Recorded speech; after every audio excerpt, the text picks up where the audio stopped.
Erik ten Hag stoically watched Manchester United lose against Crystal Palace at Selhurst Park on the final day of the 2021-22 season. Ten Hag attended the game with assistants Mitchell van der Gaag and Steve McLaren, and the lifeless performance indicated the extent of the challenge ahead at Old Trafford, a once impenetrable castle that had become too easy to breach. Just a day after that defeat, the club were conscious of ushering in a new era, and Ten Hag was unveiled to the media, where he discussed his early targets for the season and how he intended to lift United from the doldrums. Ten Hag said his plan was huge and that he was confident he'd get it right. He succinctly didn't expand on the plan much further, but his approach in the summer transfer window in the subsequent weeks began to do the talking. The 53-year-old wanted personalities, which was deemed central to his rebuild. Tyrell Malacia, Christian Eriksen, Lisandro Martinez, Antony and Casemiro were signed on permanent deals, and those players have been key in the mentality shift. After a disastrous campaign, the dressing room was widely accused of lacking leaders, and Martinez and Casemiro filled that void. Eriksen leads by example, while Antony has fiery South American characteristics every manager would want.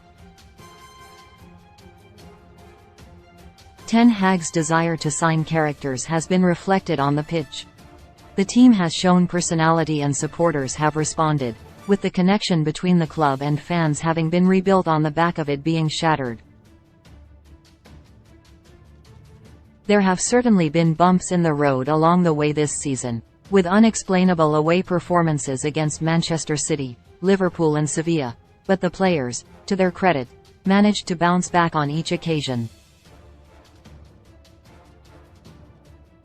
United secured Champions League football, won the Carabao Cup and made the FA Cup final.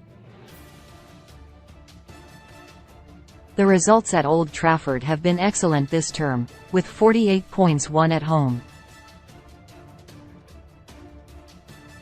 The castle walls have finally been repaired. Only City finished the campaign with a superior home record. The team deservedly earned praise, and Paul Scholes, who didn't pull any punches in his punditry last year, thinks the approach of signing personalities has been crucial. Scholes, speaking to club media, said, "I think for 2 or 3 years at least, this team's been accused of lacking leaders. I think there's a few leaders in the team. When you think of the experience of Casemiro and Martinez, they are great characters, they have personality and his, Casemiro, experience, and I think that's all changed around a little bit. They've got a belief in them as well. I don't think, they don't dominate games as much as they probably like to. But they've found a way to win, and that's the most important thing. He's, Ten Hag, just no nonsense." I think, in the past, the players at this club have probably played the way they want to rather than the way the manager wants to. I think he's totally turned that around. The players do what their manager wants. They stick to what he wants off the pitch, on the pitch, and I think everyone's seeing the benefits from that. As it happened, Ten Hag's confidence in his first season plan was not misplaced. His transfer policy last summer, based heavily on players he already knew, was questioned, but results and a trophy have vindicated the risky approach. The culture and mentality within the dressing room have been addressed, and that was overdue. Just as Scholes suggested, it seems certain individuals at the club in the past wielded too much power, and the balance has been restored. The next challenge for Ten Hag is to eventually, perhaps the season after next, mount a credible Premier League title charge, which is an even bigger challenge than inheriting a broken dressing room and instilling discipline again.